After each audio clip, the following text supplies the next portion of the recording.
What if everything you've ever heard about Meghan Markle and Prince Harry's most heartbreaking moment was a lie? No, not a misunderstanding, not an exaggeration. A deliberate, choreographed, and calculated deception. One that involved Meghan Markle's own mother. One that used grief as a publicity tool. And one that may finally be unraveling. Not because of royal pressure, tabloid leaks, or public backlash, but because Doria Ragland herself has decided she's done playing along. Before we continue, please hit the like button, subscribe to the channel, and turn on the notification bell for updates. Why would a mother suddenly break her silence? Why now, after years of carefully guarded loyalty? And why does her decision to speak out about that summer in 2020 threaten to collapse the entire narrative the Sussexes have spent years crafting? This isn't just another tabloid headline.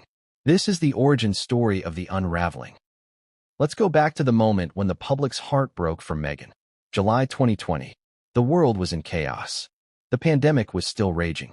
Families were being torn apart, lives lost, uncertainty everywhere. And then, amidst it all, came her story. Meghan Markle, a duchess, a mother, a woman who had fled the palace for peace. Now writing in the pages of the New York Times, revealing she had suffered a miscarriage. The world stopped. The story was raw, vivid, painful. She described feeling a sharp cramp while changing Archie's diaper. "I knew," she wrote. "As I clutched my firstborn child, I knew I was losing my second. It was powerful. It was moving. It was devastating. And yet, almost immediately, something didn't sit right with everyone. There were no hospital records, no doctor's confirmation, no sightings of Harry accompanying her to a clinic, no change in behavior, no sabbatical, no photos of mourning. In fact, Meghan appeared upbeat in public just days later, according to some media outlets. But questioning her story was taboo. To even whisper doubt was to invite a swarm of outrage. Still, behind closed doors, a different version of events was quietly circulating. And at the center of that version, Doria Ragland, Meghan's mother. The composed, ever-supportive, dignified woman who had stood quietly in the background during royal ceremonies, Oprah interviews, Netflix specials. Rarely quoted. Never publicly critical. But that silence, it came with a cost. Multiple insiders now claim Doria was deeply uncomfortable with parts of Meghan's narrative, especially surrounding that 2020 miscarriage story. One source even claimed Doria was in the house that week. She knew what did and didn't happen. Let that sit with you for a moment. Now ask yourself, if a mother knows her daughter is lying about something that devastating, does she stay quiet forever? Or does the truth eventually demand to be spoken? Because here's the thing, Doria's silence is cracking. Recently, she's been seen out and about in Los Angeles, at social events she normally avoided. But more importantly, whispers from those close to her have started surfacing. Not through press conferences or tell-all books, but through accidental leaks. Slipped conversations, journal entries, second-hand confessions passed through a daisy chain of friends, until suddenly, they're everywhere. One of those whispers? That Doria privately told a friend in Pasadena. It didn't happen the way they said it did. Another? That Meghan begged her mother not to contradict the public narrative, threatening to cut her off completely if she ever spoke out. This isn't just about whether or not Meghan lied. It's about how far that lie allegedly went, and who helped protect it. Let's rewind. In July 2020, Meghan was locked in multiple battles: legal, emotional, reputational. She and Harry were suing British tabloids. They were trying to relaunch their image post-royal exit. They had signed their mega deals with Spotify and Netflix, but nothing had been released yet. The world was watching, and the couple knew the honeymoon with the media was over. So, according to some sources, a plan was allegedly hatched. Not by palace aides, not by royal schemers, but right in Montecito, within Meghan and Harry's inner circle. A story that would garner sympathy. Humanize her. Shift the narrative. Silence critics. Because how could you criticize a grieving mother? The New York Times op-ed dropped in November 2020, referencing an event that allegedly occurred in July. Why the delay? Why no mention until 4 months later? And why no confirmation from anyone but Meghan? Here's what makes this even more chilling. Behind the scenes, some insiders claim Meghan rehearsed the phrasing of the essay. That she consulted with a PR team to make the language emotionally resonant. That she drafted multiple versions, not out of grief, but for maximum impact. But what about Harry? Sources suggest he was spiraling during that period. Isolated, angry, drinking more than usual, fighting with staff. According to one aide, Harry was not grieving. He was exploding. It didn't make sense unless something else had happened. And that something else? Doria may be the only one who knows exactly what it was. We're going to explore all of it. The alleged journal entries written by Doria's confidant. The strange absences in Meghan's timeline. The staffers who noticed inconsistencies. The director who quit a project after hearing Meghan make a disturbing call. The Dropbox folder filled with unfiltered receipts. The cousin who received a late-night call from Doria, sobbing and saying, "They used me." This story isn't just about a possible lie. It's about the ripple effect of that lie, about how it reshaped the world's view of the Sussexes, how it influenced their deals, their image, their legacy, and how, if Doria's secrets come to light, it could all come crashing down. But before we get there, we need to understand something deeper. Who is Doria Ragland? Not the curated image you've been shown on camera, not the smiling plus one at royal weddings, but the real woman, a mother, a former social worker, someone who's been caught between the world's most polarizing couple and the weight of a truth she never asked to carry. Because according to sources close to her, she was there that summer. She saw what happened and what didn't. And it's her story, not Meghan's, that will shake everything loose. But that story begins with a simple act, a confession to a friend, a conversation that was never supposed to be repeated, a moment that became a ticking time bomb, in a journal. That holds the truth. But what came next would change everything, and no one saw it coming. What drives a mother to speak out against her own daughter? What flips the switch from loyalty to quiet defiance? And more importantly, why now? That's the question haunting every corner of this scandal. For years, Doria Ragland played her role with quiet precision.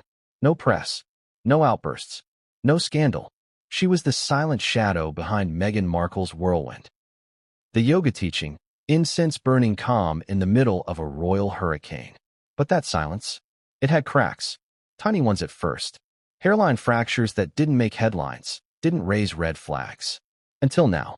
Because the Doria Ragland we're seeing today is not the same Doria who walked Meghan down the aisle at St. George's Chapel, or sat next to Oprah on that sun-drenched Montecito patio. Something changed, and it all started with one whispered phrase to a trusted friend in Pasadena. It didn't happen the way they said it did. Those words, quiet as they may seem, were seismic. They weren't shouted into microphones or printed in a tell-all memoir. They were spoken in confidence. But like all secrets kept too long, they found a way to surface. Let's rewind just a bit, because to understand this moment, you need to understand the mask Doria wore for years. The calculated stillness. People forget, Doria isn't just Meghan's mom. She's a woman who survived immense hardship. A black single mother in Los Angeles, a former social worker, a trauma counselor, someone who lived quietly and taught Meghan resilience, etiquette, and emotional control, long before the paparazzi ever cared. But that stoicism came at a price. When Meghan entered the royal spotlight, Doria became collateral. She was suddenly thrust into a global narrative she had no control over. And from all accounts, she didn't want it. One former neighbor put it plainly, Doria liked her quiet. The royal circus? That wasn't her dream. It was Meghan's. And yet, she smiled. She posed. She nodded through the engagement photos, the wedding, the Netflix docuseries. She endured the online abuse, the speculation, the sudden fame. Because Meghan needed her. And because silence was the unspoken rule. But behind that calm exterior, something else was boiling. One insider close to Doria described a pivotal shift in the summer of 2020. The very same period Meghan would later claim she suffered a miscarriage. According to this source, Doria was staying at the Montecito property at the time, helping care for Archie and supporting Meghan through what was described as a stressful PR moment. PR, not grief. Now pause for a moment and really think about that distinction. Because if what this source is saying is true, Meghan wasn't mourning the loss of a child, she was managing optics.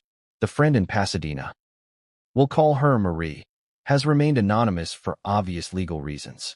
But the accounts she gave to reporters were detailed, intimate, specific. She says Doria called her late one evening in July, voice trembling, rushed, as if she needed to offload something heavy before it consumed her. According to Marie, Doria said, "There's going to be a story, a sad one, but I'm not sure it's real, and I don't know what to do about it." Marie claims she asked what Doria meant. And Doria allegedly said, "It's not my story to tell, but it doesn't sit right. None of it does." There's a pause in the recording, a moment where Marie swears Doria started to cry. That's when things get even murkier. Over the next few weeks, Marie says Doria went silent again, almost as if she regretted speaking. But then, after Meghan's op-ed was published in November, Doria called again. This time, more distressed, more certain. She reportedly said, "I saw the piece. I saw the pictures. But I didn't see that moment happen. Not in real life." Those statements alone don't confirm anything, but they do plant doubt. And in this story, doubt is a loaded weapon. What's fascinating is how carefully Doria has tiptoed around this moment in every public appearance since. In interviews, she avoids eye contact when the subject of Meghan's trauma is mentioned. In the Netflix documentary, her comments are vague, general, almost rehearsed. One viewer noted that Doria looked like someone reciting a script, not speaking from grief. So what finally pushed her to speak? That's where things get complicated. Sources close to the Sussexes claim Meghan and Doria had a massive falling out in early 2023. The trigger? A family gathering where Meghan allegedly accused Doria of spilling things to a mutual friend who had spoken to the press. Meghan reportedly demanded to know what Doria had said. Doria's response, according to a family member present, "I told the truth. That's all." Tension escalated. Voices were raised. Meghan accused her mother of betrayal. Doria reportedly walked out.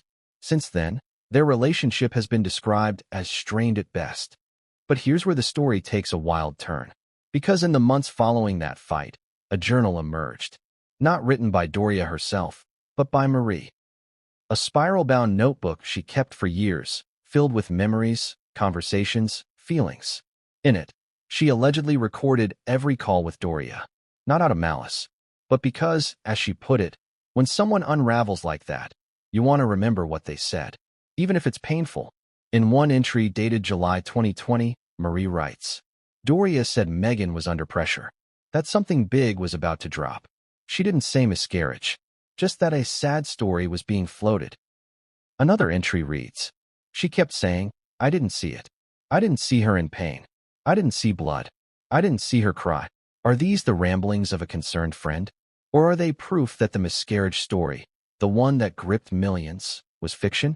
We're not here to speculate blindly, but the pieces are starting to form a pattern.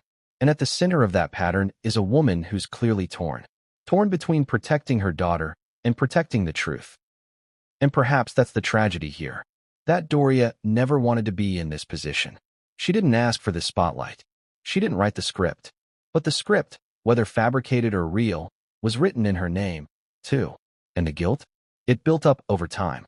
There's one more moment that haunts this narrative. According to another source, a former employee at a Los Angeles wellness center where Doria briefly worked, Doria once confided to a colleague during a lunch break.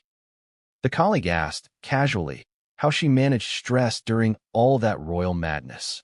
Doria's alleged reply? "I meditate, and I try to forget July." That's it. No context. No clarification. Just, "I try to forget July." Sometimes, the truth doesn't scream. Sometimes it whispers, slips through the cracks, reveals itself in sighs, in tears, in late-night phone calls that weren't meant to be remembered. But they are remembered, and now they're being shared. And whether Meghan likes it or not, Doria's silence is over. But if Doria was cracking under the weight of the lie, who else knew? Because what we've uncovered next will completely rewrite the timeline of that summer and expose someone inside the Montecito household who was watching, listening, and documenting everything. What if the most explosive secret of all wasn't hidden in a vault, but scribbled in the pages of a $3 spiral-bound notebook? What if the story that could unravel Meghan Markle's entire narrative wasn't captured by palace cameras, leaked by Buckingham insiders, or uncovered by forensic investigators, but casually logged by a friend in suburban Pasadena? Because that's exactly what we're talking about now. A journal, not a memoir, not a confession. A journal, handwritten, raw, unfiltered, kept by a woman who was never supposed to matter in the public eye. A woman who wasn't famous, wasn't political, wasn't trying to expose anyone. She was simply listening, and what she heard may very well blow everything wide open. Let's rewind.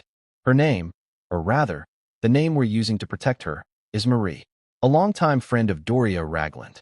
They met years ago through a mindfulness retreat in Malibu, bonded over yoga, healing circles, and their shared love for silence in a world that wouldn't shut up. Marie isn't a journalist. She isn't an opportunist. She's a retired counselor, someone who spent decades documenting stories of pain, recovery, and personal truth. And out of habit, she kept a journal, not just of her own life, but of the things people shared with her, with permission or not. Now here's the kicker. Marie never meant for the journal to be public. She never meant for it to be read by strangers or turned into a media grenade. But everything changed after one specific entry dated July 6, 2020. An entry that paints a very different picture of what Meghan Markle told the world. Let's examine the timeline. In Meghan's official narrative, shared in her New York Times op-ed in November 2020, the miscarriage happened in July. She describes feeling a sudden sharp pain while changing Archie's diaper. The quote that captured global sympathy. "I knew, as I clutched my firstborn child, that I was losing my second." But Marie's journal entry from that very same week reads more like a therapist's observation than a witness account. Here's what it allegedly says. Doria called again today. Something's wrong. She sounds agitated, distracted. She says Meghan is under pressure. Not from the palace, not anymore, but from her own team. PR people, content advisors, Netflix deadlines. Doria said they want a softer story. A softer story. Let that phrase echo for a moment. What would require a softer story during that period? And how does the idea of a miscarriage fit that mold? Marie goes on to write. She didn't use the word miscarriage. She said, they're floating something emotional, something personal. Doria sounds hesitant, guilty even, like she's watching a train about to derail. That single entry has already been vetted by multiple legal teams behind closed doors. Journalists have seen it. Producers have seen it. The Sussexes' legal advisors are aware of it, and they're nervous. Because the implications are huge. If Doria knew, in advance, that a tragic personal narrative was being constructed, and she said nothing, she becomes a witness. And Marie's journal makes her an unintentional whistleblower. But it doesn't end there. Another entry, dated July 14th, reads, Doria's voice is shaking. She says Meghan is rehearsing things. Lines. Quotes. It has to sound lived, she told me. She's never sounded like this before. I asked her if Meghan is okay. Doria went silent. Then she said, she's focused. That's the word. Focused. Focused. Not grieving. Not overwhelmed with emotion. Focused. Do you see the contradiction? Now fast forward to July 18th, a date when Meghan was allegedly recovering from the miscarriage, according to several timeline estimates. But the journal tells another story. Marie writes, they had guests over. Doria mentioned a poolside brunch. Meghan was upbeat, laughing. There were no signs of mourning. Doria mentioned that the big piece was being pitched next week. I didn't ask what that meant, but something about it didn't sit right. Now pause and ask yourself, who throws a poolside brunch days after losing a child? And if you think that sounds harsh, consider this. No hospital photos. No medical records. No interviews with medical staff. No security log anomalies. Just a written op-ed 4 months later. Let's dig deeper into that November reveal. The New York Times essay titled, The Losses We Share, was met with immediate acclaim. Journalists praised Meghan's bravery. Fans posted messages of support. Even critics hesitated to question the authenticity. Because how dare you challenge a woman's pain? But here's what most people missed. Meghan's team provided no corroboration. No physician's quote. No proof. It was a personal essay, not a medical document. And it arrived at a time when the Sussexes were battling public criticism for perceived hypocrisy, media deals, and royal family tension. In other words, the perfect time to change the subject. And Marie's journal seems to capture that shift as it happened. In an entry dated August 3rd, she writes, Doria mentioned edits. She said Meghan is rewriting something. Said it needs more vulnerability. I asked what it was about. Doria avoided the question. Then she said, the loss. That's the theme. I felt cold after that. By now, Marie's tone is changing. Her journal becomes less clinical, more emotional. She begins questioning what she's being told. August 19th. I asked Doria directly today, did she lose the baby? Doria paused for a long time. Then she said, I can't answer that. You understand, right? I said I didn't. And she hung up. Silence. That silence, according to Marie, lasted months. She heard nothing until after the op-ed dropped. Then, the final call. November 25th. Doria called today. She sounded tired. Said, it's out now? They're calling it brave. I didn't know what to say. I asked her how she felt. She said, relieved and ashamed. Then she hung up again. Let that sink in. Relieved and ashamed. Two emotions that don't usually coexist. Unless you're covering for something or someone. And what about the journal itself? Where is it now? Multiple entertainment lawyers have reportedly tried to obtain copies. Streaming executives have offered to buy exclusive rights. Tabloid editors have dangled six-figure checks. But Marie, despite the pressure, has refused. However, excerpts were leaked to a trusted documentary producer working on a broader expose, and those excerpts are now circulating in private circles. Meghan and Harry's team, allegedly, are terrified because the journal doesn't outright say Meghan lied. It says something worse. It implies that a narrative was engineered and Doria witnessed it, and someone documented her internal collapse in real time.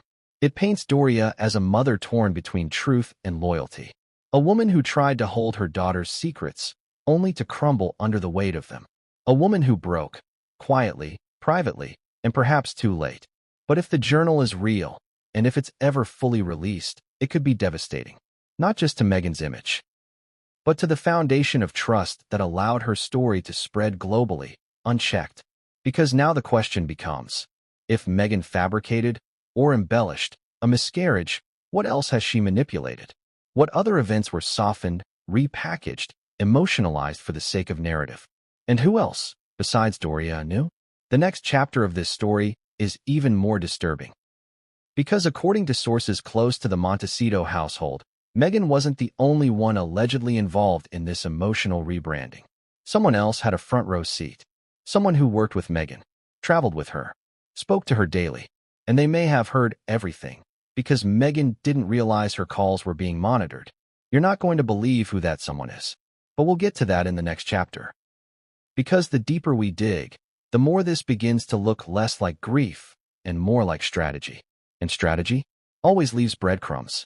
What happens when a prince becomes unmoored, not by war, scandal, or betrayal, but by a lie he may have helped create? And what if that lie wasn't just spoken once, in private, but lived publicly, paraded as truth, repeated until it became an inseparable part of his identity? Because according to those closest to Prince Harry during the summer of 2020, what we witnessed on the outside, a grieving husband, a devastated father, may have been just a facade, a carefully curated role in a narrative he didn't entirely write, but certainly didn't stop. But behind closed doors, Prince Harry was unraveling, and the signs were everywhere. Let's start with the optics. In July 2020, when Meghan later claimed to have suffered a miscarriage, Harry was virtually absent from public view. A few carefully chosen paparazzi photos surfaced, the usual shots of him walking their dog, masked, casual, unbothered. But insiders paint a very different picture. One former Montecito house staffer, speaking under condition of anonymity, described Harry during that period as volatile, erratic, and completely unmoored. According to this source, he was pacing the house at night, barely sleeping, drinking more than usual, snapping at staff, even yelling at Doria on one occasion when she asked if he was okay. Yelling at Doria? That's not the Harry the public knows. But there's more. Another staff member, this one a chef who had been contracted for a week in late July, recalled a particularly disturbing moment. He claimed Meghan had left the house to take a wellness walk with a friend. Doria was tending to Archie, and Harry? He was in the garden, muttering to himself. The chef claims he overheard Harry saying, "We can't undo it. It's already written." What did that mean? What had already been written? Now at first, you could chalk this up to stress, isolation, lockdown anxiety. But this wasn't the only odd behavior reported. There were logistics logs from their security team showing multiple unplanned escapes. Drives Harry took alone, sometimes in the middle of the night. No destinations logged. No explanations given. One security officer noted. He'd say he was going for a drive to clear his head, but he'd be gone for hours. No phone, no contact, just vanished into the California night. Vanishing, avoiding, spiraling, and it only got worse. Friends from Harry's inner circle, those few who remained in contact after his royal exit, have since confessed that he grew increasingly paranoid that summer. One friend recalled Harry calling them after midnight, slurring his words, convinced his phone was tapped. He allegedly said, "They know. The palace knows. They're just waiting." Waiting for what? Here's where things take a chilling turn. Because Meghan, during this same period, was allegedly preparing the foundation of what would become the miscarriage story. Talking to PR strategists, ghostwriters, and communications staff, not in reaction to grief, but in anticipation of backlash. She knew the tide was turning. The headlines weren't flattering. Public opinion was cooling. And as the journal from Chapter 2 suggests, Meghan was focused. But Harry? He wasn't focused. He was fracturing. And perhaps the most telling moment came in August 2020, during a Zoom call with a mental health charity. A clip that was never made public, but was recorded for internal archival. According to an employee who reviewed the footage, Harry was visibly distracted, unshaven, twitchy. At one point, he went completely silent for nearly 20 seconds after being asked about emotional resilience. When prompted again, he reportedly muttered, "It's not real. Sometimes it's all just theater." That line was edited out. The footage never aired. Now, let's be clear. None of this proves complicity in the alleged fabrication of the miscarriage story, but it paints a portrait of a man in deep distress.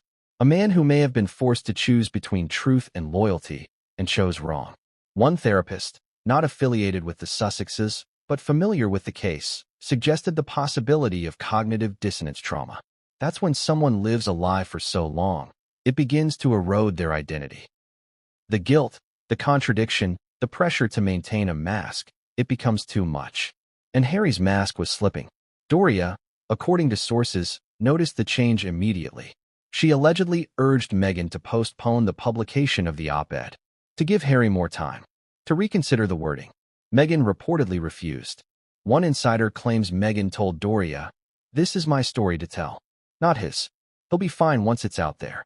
But he wasn't fine, because when the op-ed finally dropped, on November 25, 2020, the public swooned. Sympathy flooded in. Celebrities praised her. Journalists declared her brave. And Harry? He went silent. For days, he made no statements. No interviews. No thank you notes to supporters. And when he finally did speak, during an unrelated podcast appearance, his voice was flat, measured, robotic. But privately, he was livid. One close friend alleges that Harry told them on a FaceTime call, "I don't know who I am anymore. I don't know what's real." That's not the voice of a man at peace. That's the voice of someone drowning in a truth they no longer recognize. And here's where it gets even darker. Because in December 2020, just weeks after the essay, Meghan reportedly began planning new media engagements, now with the miscarriage as a narrative cornerstone. According to leaked emails, she reached out to a documentary producer with the subject line, "Processing grief on camera." Processing or performing. Harry was reportedly blindsided by this outreach. One of his former aides said he was furious and broken. He begged her to wait. She told him, "We need to control the story before someone else does." That someone else may have already been watching. Because what Harry didn't know, at least not at the time, was that a member of Meghan's creative circle had grown increasingly uncomfortable with what they were seeing. That person? Filmmaker Jason Orley. Yes. The director she brought on for her early Spotify visual content. According to several production sources, Orley overheard multiple conversations in which Meghan discussed narrative pacing, emotional arcs, and protecting the loss angle. He later told a confidant that he felt he was directing a brand, not a human. He quit the project, but not before saving several voicemails and emails, including one where Meghan allegedly said, "Harry's not the issue. The narrative is." And that's where this chapter twists once more. Because if Harry wasn't the issue, if his unraveling was a side effect, not a concern, then what exactly was Meghan protecting? And what was Doria watching, day in, day out, as this spiral unfolded? Because remember, she was in the house. She saw the silences, the cold stares. The moment Harry reportedly threw his phone across the room after seeing a tweet that called Meghan manipulative. She was there when he allegedly punched a wall. When he wept. When he asked, "How did we get here?" And if we believe Marie's journal, if we believe those staff members who witnessed the breakdown, then this isn't just a story of deception. It's a story of collapse, of a man who tried to protect a woman he loved, only to lose himself in the process. And now, as more evidence leaks, as more whispers grow louder, as more insiders step forward, the question isn't just whether Meghan lied. It's whether Harry knew, and if he did, when. Because the next person in this tangled web wasn't royal, wasn't blood, but they were there, on calls, in emails, in strategy sessions, and what they leaked, intentionally or not, may hold the key to everything. We're talking Dropbox folders, audio files, calendar logs, voicemails, proof that the story wasn't grief-driven, but planned. And the person holding that folder wasn't palace staff, wasn't a journalist. It was someone inside the machine. And their receipts are just beginning to surface. What if the most heartbreaking moment of Meghan Markle's story was never meant to be private? What if it wasn't whispered in the dark, shared among loved ones, or grieved in silence, but mapped out like a launch strategy? What if the story of a miscarriage, something that should have been sacred, was pitched, drafted, polished, and rolled out like a campaign? Because what we've uncovered isn't just a media plan. It's a blueprint for sympathy. And at the center of that blueprint, Meghan herself, not as a victim, but as the architect. Let's start with the paper trail. In August 2020, for months before the New York Times op-ed dropped, Meghan's private communications team, the very same firm that handled her transition out of the royal family, had reportedly begun crafting restorative positioning options. That phrase, used in internal emails obtained by a whistleblower, refers to stories that can reframe a public figure's image after controversy. Now ask yourself, what controversy was boiling in mid-2020? The lawsuit against the Mail on Sunday was heating up. The backlash over Harry and Meghan's deal with Netflix had begun. Reports were swirling that Meghan had allegedly bullied palace staff, and major donors were pulling back from Archewell, citing brand instability. Meghan needed a reset. Enter The Losses We Share. But this wasn't an impulsive essay written in grief. It was a strategy. Multiple sources now confirm that Meghan's team workshopped the language for weeks. They tested different headlines. They adjusted the tone. And most critically, they debated whether to include Prince Harry in the narrative at all. One former team member, who spoke under a non-disclosure clause but with protected anonymity, said the internal conversation was less about truth, more about tone. The word miscarriage wasn't even in the first draft, the source claims. It was just a personal loss. Then someone said, "Make it visceral." That's when the diaper-changing detail appeared. Let's pause there. Because that single detail, Meghan clutching Archie as she felt a sharp cramp, became the emotional anchor of the entire op-ed. It's what made headlines, what drew tears, what softened even her harshest critics. And now, we're being told it was possibly an addition, a strategic flourish inserted not for accuracy, but impact. It gets worse. During these internal meetings, Meghan allegedly referred to the essay as her anchor moment, a point in her narrative arc that would humanize her. One strategist described it as the reset button that would make the public pause and reassess their opinions. There were even mock headlines printed out and pinned to a mood board. One read, "From pain to power, Meghan's brave return." Another, "The People's Duchess finds her voice in grief." Does this sound like mourning or marketing? According to a publicist involved in the early discussions, there were 3 specific goals tied to the essay's release. Emotional engagement. Generate global sympathy. Shift the media focus away from negative coverage. Narrative control. Reclaim Meghan's image as vulnerable and authentic, not calculating or opportunistic. Brand relevance. Lay groundwork for future mental health content under Archewell's umbrella. That third goal is particularly telling, because in the weeks following the essay's release, Meghan's team quietly began registering domain names and social handles tied to grief, healing, and pregnancy loss. Archewell-affiliated projects related to emotional recovery were brainstormed, and Netflix was reportedly pitched a docu-series focusing on invisible trauma. Timing much? One internal pitch deck, later leaked in part to industry executives, included this chilling slide. The world is grieving. Let's meet them there. Let's meet them there. Not let's mourn together. Not let's share our story honestly. Let's capitalize. Now, to be fair, Meghan's defenders argue this is normal. Celebrities do it all the time. Use personal moments to drive engagement, inspire action, connect with their audience. But here's the difference. Most celebrities don't fabricate the trauma. And that's the core accusation now circling like wildfire. That the miscarriage story wasn't just packaged, it may have been invented. Or at the very least, exaggerated to the point of fiction. Which brings us to the next key player in this war plan, Sunshine Sachs, Meghan's longtime PR firm. The powerhouse behind many of her media moves was instrumental in shaping her public image post-royal exit. But according to former associates, cracks began to form in their relationship right around the time the miscarriage story was being developed. One executive, who since left the firm, claimed that some on the team were uneasy. There was a feeling that we were being asked to sell pain that hadn't been proven. We weren't given access to any medical notes. There were no confirmations from Harry's people, just a lot of controlled language from Meghan's end. Controlled language. Emotional buzzwords. No verification. And yet, the team proceeded. Because the stakes were high, Meghan's reputation was tanking. Deals were hanging by threads. Netflix wanted something raw. Spotify wanted something brave. And Meghan needed to prove she could still move the needle. So they pulled the trigger. The op-ed dropped the morning before Thanksgiving. A calculated slot for maximum empathy and media pickup. Editors were briefed in advance. Hashtags were preceded. Archwell's site was updated with reflective branding. Within 48 hours, the narrative had shifted. No more tabloid lawsuits. No more bullying allegations. No more whispers about control issues inside Montecito. Now it was all about loss. And for a while, it worked.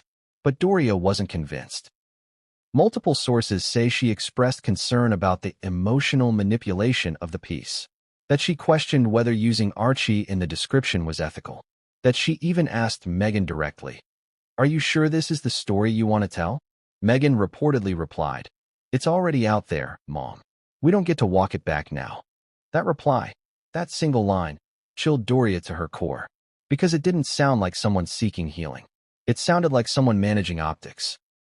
And from that moment on, Doria began pulling away. Not publicly, not dramatically, but enough that those in their inner circle noticed. Fewer visits, shorter calls, a sense of emotional distance. And then came the real bombshell. According to an insider, a junior assistant who overheard a phone call between Meghan and one of her PR strategists, Meghan allegedly said, "If anyone asks about proof, we say it's private. If they push, we say it's trauma. Either way, they back off." Weaponized trauma. Read that again. This wasn't vulnerability. It was a media firewall. A way to shield herself from criticism by cloaking in the one thing no one dares question, grief. But here's the thing about war plans. They always leave casualties. And in Meghan's case, that casualty may be her relationship with the one person who once defended her at all costs, her own mother. Because when Doria realized she wasn't just complicit in a lie, but being used as part of it, she cracked. And what she did next would shock even the people closest to her. Because Doria didn't go to the tabloids. She didn't go to Netflix. She went to the one person Meghan never thought would betray her. And what that person kept, in a dusty folder labeled backups, is now being whispered about across Hollywood. Voicemails, screenshots, audio recordings, and the words, "It was never supposed to get this far." But it did. And now that folder, that digital Pandora's box, is at the center of a storm Meghan can no longer control. Because the next person to speak up isn't a publicist, isn't a royal, isn't even family. It's someone from the inside. Someone who had access to everything. And their files change everything. What happens when the people paid to stay silent start talking? When the staff hired to serve, to protect, to disappear into the background, begin piecing together the truth their employers worked so hard to bury. Because make no mistake, while the public saw smiling photographs and curated interviews, inside the gates of Meghan and Harry's Montecito mansion, something else was unfolding. And the staff? They saw everything. Not the polished brand. Not the sound bites. The raw, messy, unedited reality. The rehearsals. The breakdowns. The contradictions, the fear. And in July 2020, the month Meghan claimed to have suffered a miscarriage, those contradictions were louder than ever. Let's start with one name, Erin. That's not her real name, but it's what she's called in leaked testimony now circulating among journalists and legal insiders. Erin was a mid-level household assistant, a floater, as the team called them. Someone who worked between childcare duties, personal errands, and light household management. She wasn't close to Meghan, not in the way stylists or creative directors were, but she was present, every day. And one day, not long after Meghan's New York Times op-ed dropped, Erin quietly compiled a file of notes, text messages, and calendar entries. Entries that painted a very different version of July. Why? Because nothing she witnessed lined up with the story that was eventually told to the world. According to Erin's notes, Meghan showed no signs of medical trauma that month. No sudden changes in energy. No canceled appointments. No emotional shifts. In fact, Meghan's July calendar was unusually full, filled with conference calls, creative planning sessions, and long walks around the property with her iPad in hand. Not grieving. Not recovering. Planning. One entry reads, July 10th. M called meeting at 9 a.m. to discuss content arc, wants to lean into emotional vulnerability. Said, it's time to shift the tone. Too much friction in the press. Another note from July 13th. PR deck came in.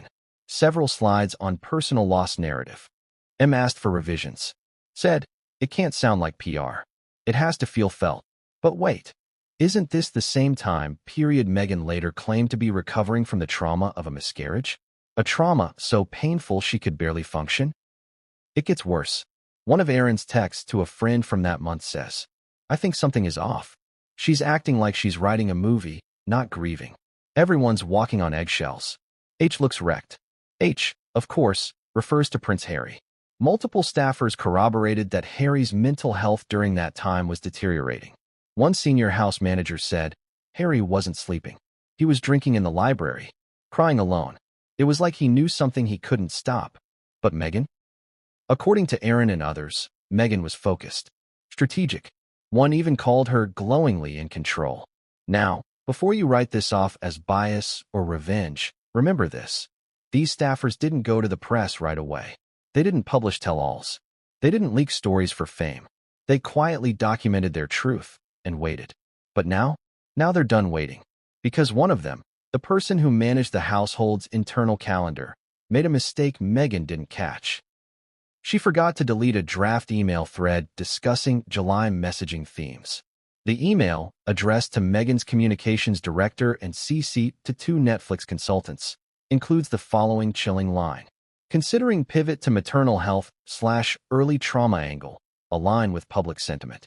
Need a strong emotional event, loss, illness, recovery, to reset coverage tone.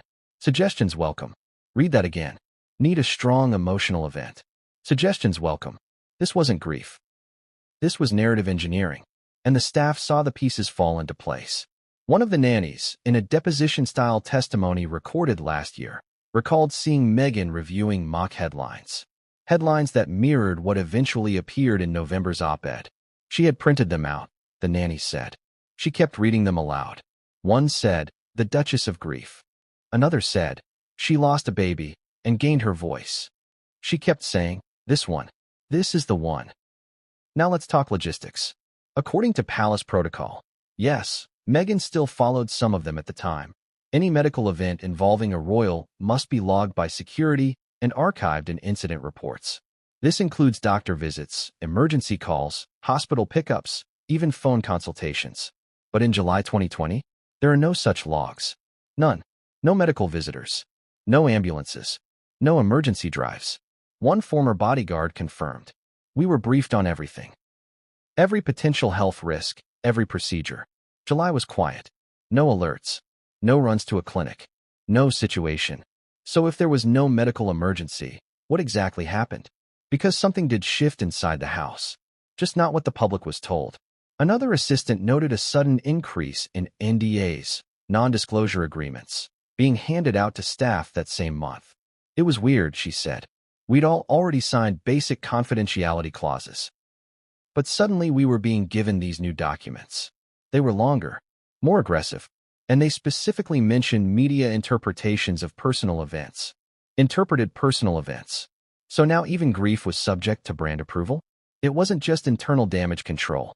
Meghan allegedly hired a crisis PR firm in early August, weeks before the op-ed even existed, to prepare counter-narratives for backlash scenarios.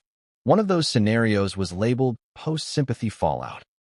A slide from that deck reads, "In the event of public doubt regarding authenticity, activate secondary sources, empathy influencers, medical professionals, feminist allies, to reinforce narrative integrity." Translation: if people don't believe the miscarriage story, throw emotional grenades. One staffer overheard Meghan discussing this very plan with her head of content. She allegedly said, "It's not about whether it's true. It's about whether it lands." And this right here, is why the staff began documenting everything. Because they knew that one day, someone would ask, "Where's the proof?" And when that day came, they'd be ready. Which brings us to the next bombshell. The unedited photos. Yes, photos. Remember when Meghan and Harry were seen walking through Los Angeles shortly after the alleged miscarriage? She wore a mask. He looked somber. It was framed as a rare public outing after personal tragedy. But the photographer who took those images, a freelancer hired through a known PR-adjacent agency, claims he was given very specific instructions. He says the call sheet included the line, "Focus on her eyes. Get emotion. Not too much distance from subject. We want proximity, not detachment." He was told where to wait, what time to shoot, what angles to avoid. This wasn't a spontaneous sighting. It was a staged narrative push. And now, the unedited versions of those photos, time-stamped, with metadata intact, are in the possession of multiple media watchdogs. Some show Meghan checking her phone between grief moments. Others show her speaking to someone out of frame, smiling. One shot, never released, shows Meghan rehearsing a pose before the final frame. Rehearsing grief. If that doesn't make your stomach turn, what will? So now we have a staff that's no longer scared. A set of digital receipts. A growing trail of calendar entries, emails, body language reads, and contradictions. But one question still remains. Why did no one blow the whistle earlier? The answer? Meghan's team was ruthless. Multiple staffers received threatening letters reminding them of lifetime confidentiality clauses and the reputational risk of breaching trust.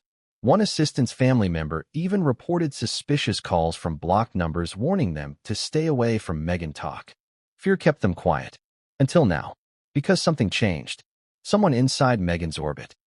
Someone close, trusted, creative, began copying files, backing up calls, recording messages, and what they saved in a single Dropbox folder might be the key to proving everything. Because next, we hear from the man Meghan trusted to help build her Spotify empire. The director who walked away. The man who may have captured the moment Meghan made the call that broke her mother. And his guilt is about to spill. What happens when the camera stops rolling, but the lies keep playing? When the person you're supposed to help shape a story for the world starts crafting one so disturbing, so calculated, you can't be part of it. That's exactly what happened to filmmaker Jason Orley, and his quiet exit from Meghan Markle's media empire has gone almost completely unnoticed. Until now. Because Jason wasn't just a director. He was a witness. And what he saw, and more importantly, what he heard during those early production meetings may hold the clearest proof, yet that the miscarriage narrative Meghan shared wasn't just an emotional outpouring, but a strategic fabrication. Let's set the scene. In early 2021, Meghan was riding the wave of global sympathy following her New York Times op-ed. But behind the scenes, pressure was mounting. Spotify had signed her and Harry for an estimated $20 million deal. Netflix was growing impatient. Public opinion was starting to waver again. Meghan needed content. Fast, raw, and branded. Enter Orley. Jason Orley, the acclaimed indie filmmaker behind movies like Big Time Adolescence, had been approached to direct a new visual podcast series Meghan was developing. It was pitched as an intimate, healing, emotionally resonant journey into womanhood. Working title? Resilient. But as Jason soon discovered, the only thing resilient in the room was Meghan's grip on her story. According to leaked production emails and testimony from 2 crew members, Orley's early meetings with Meghan were cordial but intense. She wanted full creative control. Every scene planned, every angle considered. One line from Meghan in the notes stands out. We don't do off the cuff. This is performance rooted in truth. Performance rooted in truth. That phrase would haunt Jason later. At first, he went along. He storyboarded scenes of Meghan walking through nature, sitting in soft-lit rooms, journaling, interacting with symbolic objects, a child's toy, a hospital wristband, a set of ultrasound images. But something felt wrong. According to one assistant editor, Jason began to grow visibly uneasy during scripting sessions. Meghan would rewrite lines to make them more emotional, add details that hadn't been discussed before. One day, she introduced a new scene, her talking about the moment the cramp hit. She wanted it to be visceral. Palpable, she said. Jason reportedly asked, "Are we sure this is how it happened?" Meghan smiled. "This is how I want people to feel it." That was the moment he started backing away. But the final straw? A phone call. One that wasn't meant to be overheard. One that, according to a crew member who was setting up lighting in the adjoining room, was captured on a hot mic, recording audio as Meghan spoke with Doria. The crew member only heard fragments. But Jason heard the whole thing. Because the mic was connected to the master console, and Jason was reviewing sound levels at the time. And what he heard may have changed everything. In that call, Meghan allegedly told Doria, "The piece lands. People are crying. Oprah's people are calling." It worked. There was a pause. Then, "Just keep your part tight, okay? You were there for me. That's it. You don't have to say anything more." Then Doria said something back, quiet, barely audible. Jason didn't share that part. But his face, according to the crew, went pale. He stood up, walked out, never returned to set again. The official story was scheduling conflicts. The real story? Jason had heard too much. One of the producers reached out to him later, trying to smooth things over. She claims Jason told her, "I signed on to help tell a story, not cover for one." Let's be clear, Jason never went public. He didn't sell his story. He didn't run to the tabloids. But what he did do was back up the call. Because that hot mic audio, it was saved, the timestamp preserved, the file quietly labeled and uploaded to the production archive. And according to a post-production staffer who later left the project, Jason kept a copy, just in case. That Dropbox folder? It's real. And that file? It's in there. Now imagine what that could mean. Imagine the fallout if a verified recording exists of Meghan Markle strategizing the emotional impact of a miscarriage story and coaching her mother on how to support it without actually confirming it. It would mean the entire narrative shared with the world, from the diaper moment to the essay's tearful tone, wasn't just curated. It was manufactured. One sound engineer who was there said, "The irony is, we thought we were capturing authenticity, but the most authentic thing we recorded was a lie she didn't know we heard." And that's not all. Jason's production notes, now circulating quietly among documentarians, include chilling phrases, rehearsed empathy, manipulated timeline, scenes she wants that never happened, and the most damning line of all. If this were fiction, it would be brilliant. But it's not supposed to be. Now here's where things get even more tangled.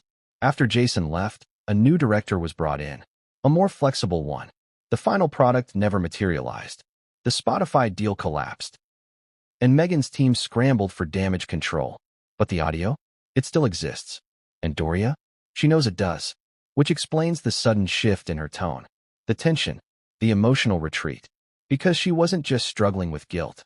She was living with the fear that one day, that call would leak. And Meghan? She was doing everything in her power to make sure it didn't. One assistant producer claims Meghan ordered a digital purge of all unused files shortly after Jason left. She demanded backup drives be destroyed, metadata wiped, passwords changed. But it was too late, because Jason had already backed it up. Not to punish, not to profit, but to protect himself. Because he knew, if the story ever exploded, he'd be caught in the crossfire. He was right. And now, that file is the most sought-after secret in Hollywood. PR firms want it buried. Investigative journalists want it authenticated. And Meghan? She's terrified it'll drop. Because if the world hears her voice, not grieving, but calculating, the house of cards collapses. And Harry? He's nowhere to be found in this moment. Because the next twist in this saga comes not from the producers, not from the staff, not even from Doria, but from a folder of digital receipts. The Dropbox. The one that holds everything. Emails, transcripts, calendars, voicemails, and one message that says, "If this leaks, we're finished." What if the truth, the real truth, was never buried, but simply backed up? Not hidden behind palace gates or locked away in a vault, but quietly sitting in a Dropbox folder, under a pseudonym, protected by a string of numbers and a password no one was supposed to guess. But someone did. And now, that folder is becoming the smoking gun in a scandal that may shatter the Sussex narrative beyond repair. This isn't speculation. This isn't rumor. This is a digital trail. Emails, voice memos, screenshots, audio files, transcripts, calendar logs, snippets of conversations Meghan thought would never be heard outside her carefully curated circle. But they were heard, and they were saved. Let's rewind to how it all started. After filmmaker Jason Orley walked off the set of Meghan's production, shaken by what he'd overheard, disillusioned by what he'd seen, he didn't go to the press. He didn't call lawyers. He didn't call Oprah. He just made a backup.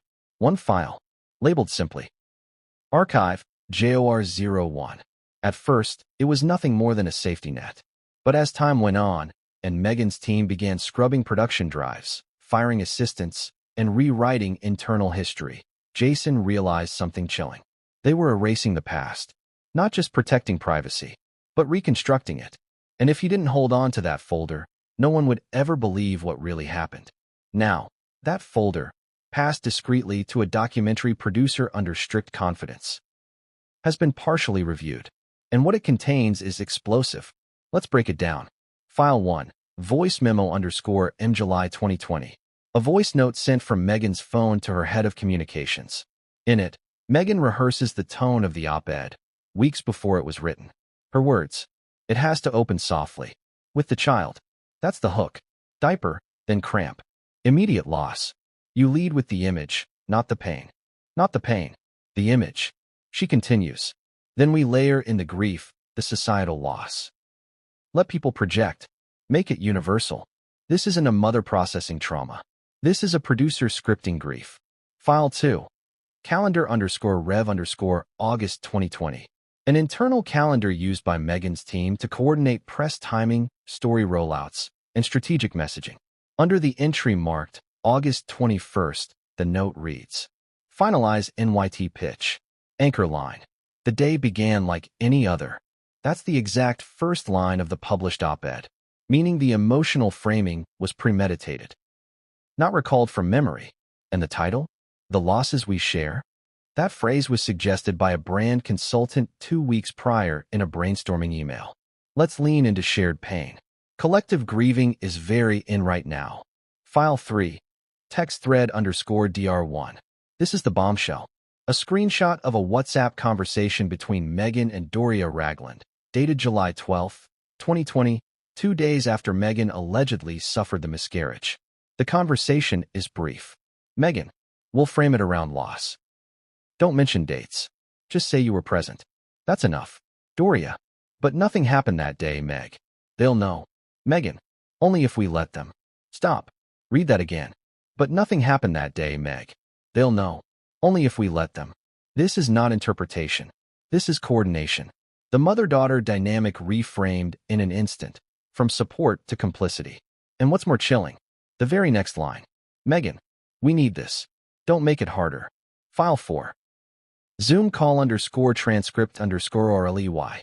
A partial transcript of the infamous production meeting where Jason Orley confronted Meghan about inconsistencies in her timeline. The conversation is clipped but damning. "Orley, is there a medical confirmation we're working from?" Meghan: "We're working from my experience." Orley: "But you said we're using metaphor. Are we mixing fact and fiction here?" Meghan: "We're telling emotional truth. That's the story. Emotional truth." That phrase appears 5 more times in the folder, in emails, voice memos, and call sheets. Not factual truth. Not medical truth. Emotional truth. As if authenticity can be summoned, repackaged, sold, regardless of whether it ever actually happened. File 5. Audio and film _extract. Perhaps the most heartbreaking entry in the entire Dropbox. A voice message Doria left for a friend, recorded just days after Meghan submitted the final draft of her op-ed to the New York Times. Doria sounds tired. Strained. There's a long pause before she speaks. Then, she's gone too far this time. I told her. I said, you don't use a child like that. Not even an unborn one. She said it's narrative. That people need to believe it. I didn't sign up for this. And then the final line. But I don't know how to protect her anymore. That's not a mother celebrating her daughter's bravery. That's a woman watching the ground crumble beneath them both. Now ask yourself, if this is what's been leaked so far,